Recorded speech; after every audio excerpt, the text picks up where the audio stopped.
बंका shovel की खोली पारेगा तो भंज लिखी थिले गीते से शावल आज साइदी रखी भकत डाकती जय हो आंटी ना मती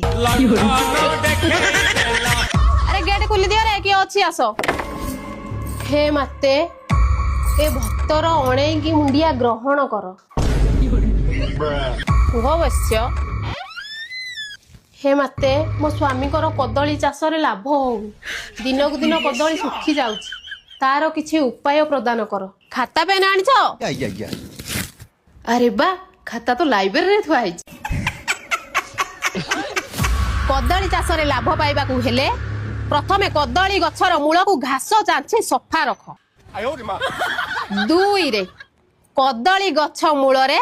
संज सकाळे पानी ढाल आउ तीन रे कदली गछ को गेल कर